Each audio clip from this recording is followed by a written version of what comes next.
کے بارے میں لوگ بڑی بڑی باتیں کرتے ہیں، ارے مولانا وہاں تو کچھ نہیں ہوگا، جو ہوگا دیکھ لیں گے، حضور شفاعت کریں گے۔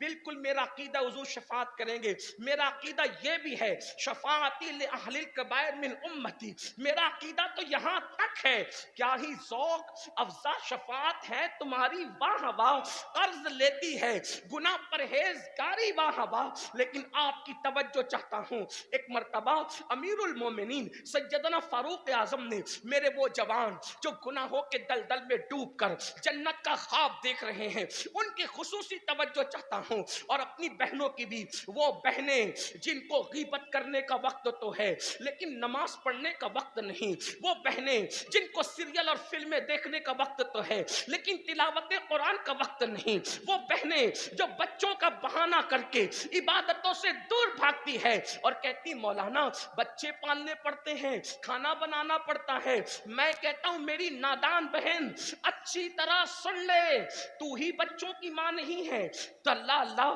سیدہ کائنات مخدومہ کائنات سیدہ فاطمہ الزہرا تو اللہ اکبر کم سے کم ہمارے عقیدے میں وہ 5 بچوں کی ماں تھی، 19 سے 20 سال کی عمر میں جو 5 بچوں کی ماں بن گئی تھی۔ اور آج آپ کے گھر میں تو آٹا پیسا ہوا آتا ہے، آپ کے گھر تک پانی پہنچتا ہے، آپ کے گھر میں تو واشنگ مشین بھی ہے، لیکن سیدہ کا حال یہ ہے کہ اپنے ہاتھوں سے چکی پیستی ہے، اپنے ہاتھوں سے چکی چلاتی ہے۔ میں حیران ہوں، جس کا بابا پوری کائنات میں سب سے مالدار ہو، جس کا بابا پوری کائنات میں سب سے زیادہ دولت مند ہو، جس کا بابا پوری کائنات کا مالک ہو، جس کا بابا جنت کا مالک ہو، جس کا بابا زمینوں اور آسمانوں کا مالک ہو، اس کی شہزادی اپنے ہاتھوں سے چکی چلاتی ہے۔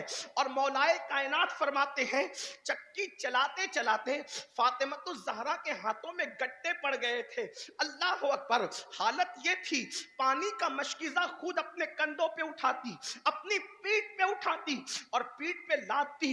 مولائے کائنات کہتے ہیں مشکیزہ اٹھاتے اٹھاتے پیٹھ پر لادتے لادتے سیدہ فاطمہ الزہرا کی پشت پر مشکیزے کے نشان پڑ گئے تھے، اور کیفیت یہ تھی ایک دوپٹہ تھا اور اس دوپٹے میں بھی 17 پیون لگے ہوئے تھے، 17 پیون میں ایک پیون کی کیفیت مولا پاک خود بیان کرتے ہیں، اللہ اکبر۔ اہل سنت تو اہل سنت، اہل بدعت نے بھی اس کو اپنی کتابوں میں لکھا کہ ایک مرتبہ سیدہ کا دوپٹہ اتنا پھٹ گیا کہ اب اوڑھنے کے قابل نہ رہا، تو مولا مشکل کشا نے فرمایا فاطمہ اپنے بابا سے کوئی دوپٹہ تو مانگ لیا ہوتا تاکہ آپ دوپٹہ اوڑھ لیتی۔ سیدہ نے عرض کیا علی میری ہمت نہیں ہوتی، مجھے شرم آتی ہے بابا سے مانگتے ہوئے، اور پھر جب دوپٹے پر پیون لگانے کے لیے، نیا دوپٹہ نہیں، دوپٹے پر پیون لگانے کے لیے جب سیدہ نے اپنے بابا سے کہا کہ بابا دوپٹہ اتنا پھٹ گیا ہے کہ اوڑھنے کے قابل نہیں، اس کو پیون لگانے کے لیے میرے گھر میں کوئی کپڑا نہیں ہے، آپ کپڑا عنایت کر دیں، تو میرے آقا نے فرمایا فاطمہ ابھی بدر و احد کے یتیموں کا حق دینا باقی ہے، میں تمہیں کوئی کپڑا کیسے دے دوں، البتہ اس وقت میرے گھر میں اونٹ کا چمڑا رکھا ہوا ہے، وہ اونٹ کا چمڑا لے کر کے جاؤ اور اس کو اپنے دوپٹے میں بطور پیون لگا لو۔ کائنات کی تاریخ اٹھا کر کے پڑھو، کسی غریب سے غریب کی بیٹی نے بھی کبھی اپنے دوپٹے میں چمڑے کا پیون نہیں لگایا ہوگا، لیکن یہ نبی کی شہزادی ہے، یہ ملکہ فردوس سے بری ہے، یہ خاتون قیامت ہے، یہ خاتون جنت ہے، اللہ اکبر۔ بابا نے جب اونٹ کا چمڑا اٹھا کر دیا تو سیدہ نے اسی اونٹ کے چمڑے کو 16 پیون کے بعد 17ویں پیون کی حیثیت سے اونٹ کا چمڑا اپنے دوپٹے میں لگایا اور جب اوڑا تو اللہ کے رسول تشریف لائے، اور تشریف لانے کے بعد حضور نے اپنی شہزادی کے سر پر وہ دوپٹہ دیکھا جس میں اونٹ کے چمڑے کا پیوند تھا۔ حضور سے برداشت نہ ہو سکا، باپ آخر باپ ہوتا ہے، اور میرے آقا تو اپنی شہزادی سے سب سے زیادہ پیار کرتے تھے۔ حضور رو پڑے، حضور روئے، مولا علی بھی رو دیے۔ مولا علی اور حضور کو روتا دیکھ کر سیدہ کی آنکھوں میں آنسو آ گئے، تو سیدہ سے سرکار نے فرمایا فاطمہ کیا تم اس بات پہ خوش نہیں ہو کہ دنیا کے لوگوں کے لیے دنیا کی دولت ہے اور محمد اور آل محمد کے لیے آخرت کی نعمتیں ہیں؟ اس حال میں زندگی گزارنے والی سیدہ فاطمہ، 5 بچوں کی ماں، خود چکی چلائے، خود کپڑے دھلے، گھر کا کام خود کرے، لیکن ایک وقت کی نماز بھی کبھی قضا نہیں ہوئی، ایک وقت کی نماز بھی کبھی نہیں چھوٹی۔ بچوں کا بہانہ کر کے نماز چھوڑنے والی میری بہنوں، کیا آپ کے لیے سیدہ فاطمۃ الزہرا کی زندگی نہیں؟ آپ کے لیے سیدہ فاطمۃ الزہرا کی زندگی میں اسوہ نہیں؟ لیکن سنو، آپ کچھ بھی کر لو، کتنے بھی بہانے کر لو، مرد کتنے ہی بہانے کر لیں، ایک دن اللہ کی عدالت ہے، ایک دن میدان محشر ہے، ایک دن میدان قیامت ہے، اللہ کی عدالت میں سب کو کھڑا ہونا ہوگا۔ اور اللہ کی عدالت کیسے سجے گی؟ سب دل کے کانوں سے۔ میں بھی اپنے آپ کو مخاطب ہوں، مجھے کوئی واعظ و نصیحت کا حق نہیں، میں بھی اپنے آپ کو نصیحت کر رہا ہوں اور آپ کو بھی کر رہا ہوں۔ غور سے سنیں، ایک مرتبہ امیر المومنین، غیظ المنافقین، امام المجاہدین، امام المشاہدین سیدنا فاروق اعظم نے حضرت کعب سے کہا، اے کعب، اے کعب، مجھے ایسی باتیں سنا جس سے میرے دل میں اللہ کا ڈر اور پیدا ہو، اللہ کی خشیت اور پیدا ہو۔ اب دھیان سے سنو کہ فاروق اعظم کعب سے کہہ رہے، اور وہ خود بھی اللہ سے کتنا ڈرتے۔ فاروق اعظم اتنا روتے تھے اللہ کے خوف سے کہ روتے روتے امیر المومنین فاروق اعظم کے چہرے پر آنسوؤں کا نشان پڑ گیا تھا۔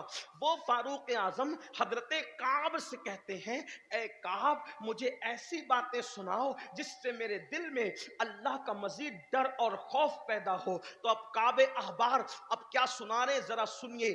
کعب کہتے ہیں، امیر المومنین جب قیامت کے دن، امیر المومنین جب قیامت کے دن جہنم کو لایا جائے گا، کعب احبار فاروق اعظم کی بارگاہ میں بیان کر رہے ہیں، میدان محشر جس کی تیاری کا حکم اللہ نے قرآن میں مجھے اور آپ کو دیا، تمام مومنین کو دیا، جس کی تیاری سے ہم بے خبر ہے، جس کی تیاری سے ناواقف ہے، جس کی تیاری پر کوئی توجہ نہیں ہے۔ یاد رکھو، نرم نرم گدوں پر جرائم کرنے والوں اللہ کی عدالت میں کیا منہ لے کر کے جائیں گے؟ جرائم اور گناہ کو اپنی پہچان بنانے والوں اللہ کی عدالت میں کیا منہ لے کر کے جائیں گے؟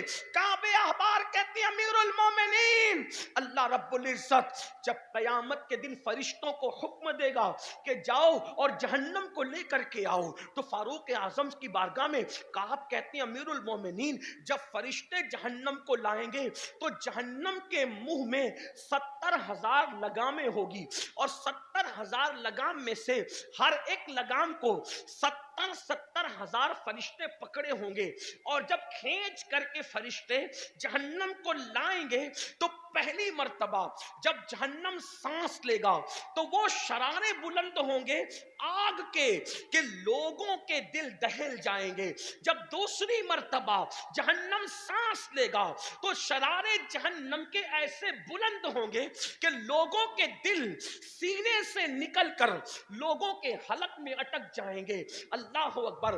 کون کہہ رہا ہے؟ کعب احبار کہہ رہے ہیں کہ لوگوں کے دل خلق کے اندر اٹک جائیں گے. کبھی لقمہ روٹی کا، نرم نرم روٹی کا لقمہ ہمارے حلق میں اٹکتا ہے تو کیفیت کیا ہوتی ہے؟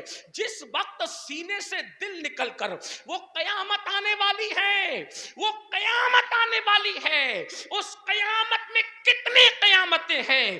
اللہ اکبر.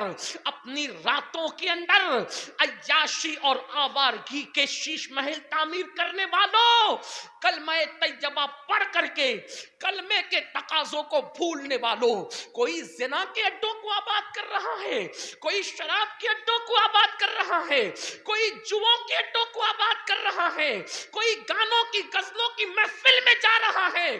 کیا ہو گیا اس قوم کو؟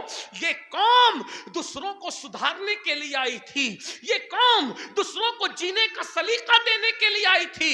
سن لو، اپنی جوانی پر غرور کر کے میرے اللہ کے غضب کو چیلنج دینے والوں، اپنی دولت کے نشے میں گھمنڈ کر کے، گناہ کر کے خدا کے عذاب کو چیلنج کرنے والوں، ہمارے اندر اتنی طاقت نہیں ہے میرے بھائی کہ اللہ کا عذاب برداشت کر سکے.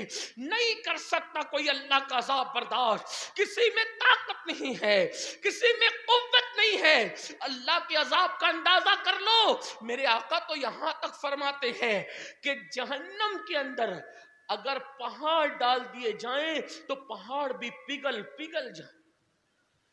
جہنم میں اگر پہاڑ ڈال دیے جائیں تو پہاڑ بھی پگھل پگھل جائیں.